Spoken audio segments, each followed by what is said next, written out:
কালো টাকা এবং সাদা টাকা। এদিকে আমাদের সোসাইটিতে অনেক বড় মাপের কিছু মানুষ আছে, এদেরকে যদি জিজ্ঞেস করা হয়, আফা শুনলাম আপনার হাজবেন্ডের নাকি অনেক কালো টাকা আছে। আচ্ছা আপনারা এত কালো টাকা সাদা টাকা করেন কেন? টাকা তো টাকাই, এত রেসিজম করেন কেন? এই নেন ধরেন। ও আপা সরি, আমারই বুঝতে ভুল হয়েছে, আপনি আসলে কত মহান। আগে একটা সময় ছিল যখন মানুষ টাকার চাইতেও লাইফের আরো অনেক কিছু আছে যেগুলোকে অনেক বেশি মূল্য দিত, কিন্তু এখন যতই সময় যাচ্ছে মানুষ টাকার পিছে ততই অন্ধ হয়ে উঠছে। কিরে তুই টাকা পাইলি কই থেকে? বাবা আমি নিজেকে বিক্রি করে দিয়েছি। এই অল্প কয়টা টাকার জন্য তুই নিজেকে বিক্রি করে দিলি? কোথায় বেচছস? লোকেশনটা দে তাড়াতাড়ি। দেখ এই বুড়া বয়সেও আমি আমার নিজের বেচা এর ডাবল দাম নিয়ে আসবো। তো এখনকার কম্পিটিশনটা হচ্ছে আসলে কে কত বেশি দাম পেলো এটার উপরে। নিজেকে বেচলেন না নিজের আত্মসম্মান বেচলেন, ওটা আসলে এখন আর কেউ চিন্তা করে না। একটা টাইমে সবাই বলতো মানুষটা কত ভালো, আর এখন বলে উরি আল্লাহ হে কত সাকসেসফুল, কত টাকা আয় করে বাবা রে। আমার পরিচিত এক ভদ্র মহিলাকে আমি একবার বলতে শুনছি, ওই ছেলেটা অনেক ভালো, ও মাসে লাখ লাখ টাকা খরচ করে। ওয়াও, তাহলে ওর ইনকাম কত? বেতন তো শুনছি 15 থেকে 20,000 টাকা। হ্যাঁ, তাহলে লাখ লাখ টাকা কেমনে খরচ করে? হাহা, এটাই তো, ছেলেটা অনেক চালু।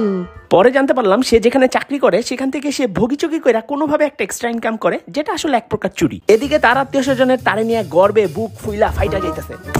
এখন তারে যায় যদি জিজ্ঞেস করা হয় ভাই এটা আপনি কেন করেন, এটা তো ঠিক না। আরে ভাই এইসব না করলে কি আজকাল টিকা যায়? দুনিয়াটা কত খারাপ দেখছেন না? সো চুরি চামারি করে দুনিয়া খারাপ সে বানাবে, আবার তারে জিজ্ঞেস করলে সে দুনিয়ারই দোষ দিবে। এখানেও আসলে আমাদেরই দোষ আছে। আগে আমরা এরকম ইনকাম গুলোকে এত সহজে একসেপ্ট করতাম না, বাট এখন আমরা শুধুমাত্র টাকার লোভে পইরা এই কাজগুলোকে এত বাহবা দিতেছি যে সেই ব্যক্তি আসলে নিজেও বুঝতেছে না যে সে আসলে কোনো কিছু খারাপ করতেছে। আরে এই পোস্টে সবাই ঘুষ খায়, হা হা। আরে এখানে সবাই চুরি করে, এইটাই এখানের নিয়ম। এখন তো সিচুয়েশন এমন হয়ে দাঁড়াইছে যে এই তুমি যেখানে চাকরি করো ওখানে একটু সাইড ইনকাম করা যায় না, বা কোনো ঘুষ টুস খাওয়া যায় না? না মানে আমি যেখানে চাকরি করি ওইখানে আসলে এরকম কোনো সুযোগও নাই, আর আমি আসলে এগুলো চাইও না। বুঝছি, পরাদা আসলে একটা বলদ, উইয়ে জীবনে কিছু করতে পারবো না। ওর জায়গায় অন্য সবাই হইলে ঘুষ টুস খাইয়া বাড়ি গাড়ি করে ফেলাইতো। ওর মাথাতে ক্রিয়েটিভিটি নাই। সো মনে হইতেছে এই দিন খুব বেশি দূরে নাই যখন সৎ থাকাকে একটা গালি হিসেবে ব্যবহার করা হবে। মেয়ে তো আমাদের খুব পছন্দ হয়েছে, কিন্তু আমার ভাই কিন্তু সৎ। হ্যাঁ সৎ? আয় হয়, এটা আগে বলবেন না? সৎ মানে তো বলদ, তার মানে তো সে টাকা কম কামাবে। তাহলে আমাদের মেয়ের মাসিক লাখ লাখ টাকার খরচ সে কিভাবে দিবে?